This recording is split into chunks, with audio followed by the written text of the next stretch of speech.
Daima Mgude, ni afisa tabibu zahanati ya Gombero katika halmashauri ya wilaya ya Kilindi. Leo tulikuwa na mafunzo kuhusu programu ya afya maoni, ambayo hii ni programu iliyokuja kuboresha mfumo wa utoaji maoni kwa wapokea huduma kutoka kwenye ule utaratibu wa zamani ambao tulikuwa tunatumia kwa kuandika kwenye papers na kuweka kwenye sanduku la maoni, lakini kwa sasa tunaenda kwa kidijitali zaidi. Mtu anaweza kupiga simu au kwa kuchati kwa kutumia WhatsApp akaweza kutoa maoni ambayo yatakuwa moja kwa moja yanalenga katika uboreshaji wa huduma. Na matarajio yetu katika programu hii ya afya maoni ni tunategemea tutaenda kuboresha zaidi utoaji huduma kwa kugundua wapi tunakosea, wapi tuna mapungufu na wapi tunafanya vizuri ili tuongeze nguvu zaidi. Kwa sababu maoni yatatuambia kuna changamoto 1, 2, 3 au kuna mahali fulani tumefanya kwa upungufu, tuongeze nguvu. Tunatarajia huduma zitakuwa bora zaidi. Na nina wito kwa watu wote ambao wanaenda kunufaika na huduma hii au programu hii ya afya maoni, kwa maana wale wapokea huduma, tujitahidi kutoa maoni kadri ya uwezo wetu, kadri tunavyopata huduma. Kwa maana mpokea huduma akishafika kituo cha huduma lazima atatakiwa kujisajili katika programu ya afya maoni, then atatakiwa kutoa maoni juu ya ile huduma aliyoipata. Kwa hiyo penye mapungufu tunatakiwa tutoe hayo maoni, tuseme. Penye kupongeza ambapo watu wamefanyika vizuri tunatakiwa tuseme. Pia ni maoni, sio tu maoni ni changamoto kwenye mapungufu, hapana. Kwa hiyo tujitahidi kutoa maoni kadri ya uwezo wetu, kadri ya tunavyopokea huduma, ili kwa ujumla tuzidi kuboresha huduma za afya na wote kwa pamoja tuweze kunufaika. Asante. Kwa majina naitwa John Nicholas Tagalile, ni tabibu afya kutoka kituo cha afya Vubyo. Siku ya leo tulikuwa tuna mafunzo ya afya maoni ambao ni mfumo unatuwezesha watu wa huduma kutoka vituo vya afya pamoja na jamii kukusanya taarifa ambazo zinaweza zikatusaidia kwa ajili ya kutoa huduma bora kwa ajili ya wananchi wetu.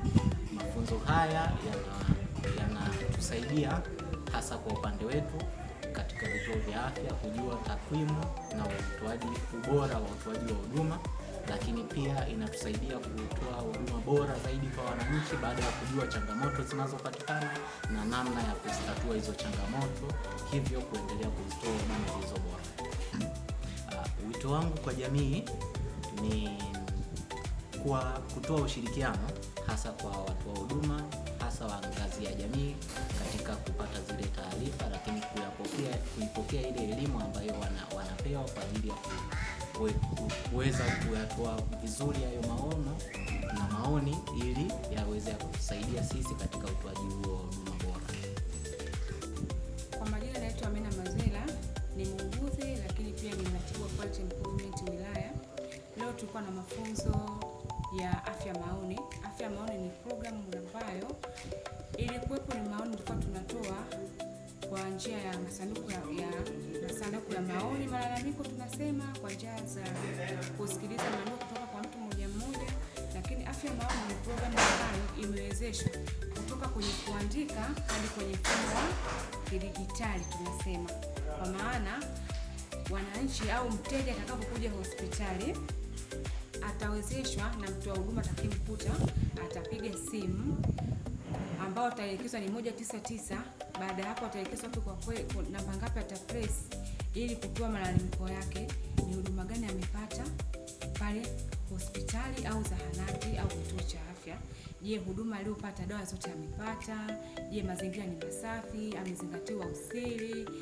Ni lugha kwa watumishi zikoje? Au ni maswali ambayo anaulizwa, ambapo awali mteja alikuwa anatakiwa kufanya nini? Kuandika. Ila kwa sasa hii programu imerahisisha, hata kama hauwezi kuandika, kama una simu tu, hata kama sio simu janja, simu tu ya kawaida, utapiga simu na utasikilizwa. Kwa tunashukuru kwa serikali, imeturahisishia pia maisha na wananchi wetu, kwamba kutoka kwenye kuandika, mtu alikuwa hawezi kuandika, hadi kwenye kupiga simu, ambao ni rahisi mteja au mwananchi au mgonjwa kutoa malalamiko yake katika hospitali au zahanati husika aliyoenda. Saidia vitu vingi sana. Kwanza, itasaidia huduma itaboreshwa katika hospitali, vituo vya afya na zahanati. Kwa sababu mteja anapokuja akapiga simu akalalamika hakuna dawa, maoni yake yale ambayo ameyatoa yatachukuliwa na mfumo wa capture yale, yatapelekwa kwenye hospitali husika ambayo ameenda, yatashushwa.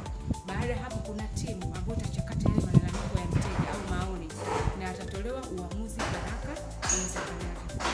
Pia itasaidia wananchi wetu kupata huduma bora na salama, kwa sababu kama umekuja tangia saa 1 unakaa masaa 2 haujafanyiwa registration, bado haujaona. Lakini kwa sasa kama mteja atalalamika, ataulizwa ulivyotoka nyumbani mpaka hospitali hadi kupata huduma umekaa masaa mangapi. Kwa hiyo ataongea kama zaidi ya masaa 2, masaa 3, ile itachukua kama changamoto, itapelekwa hospitali husika, itatatuliwa. Ikitatuliwa, naamini kwamba anapokuja ile tatizo lifanya nini, haitatukia, kwa sababu kuna timu imeundwa kwa ajili ya kushughulikia malalamiko, maoni au kama ni pongezi. Kwa wananchi, naomba kila anapokwenda katika zahanati, hospitali, kituo cha afya, atakapopewa maelekezo ya kupiga ile namba 199 apige na atoe malalamiko yake, ni pongezi, ni changamoto yoyote ambayo amekutana nayo katika ile hospitali husika, aitoe kwa ajili ya kupatikana huduma bora katika vituo vyetu vya kutolea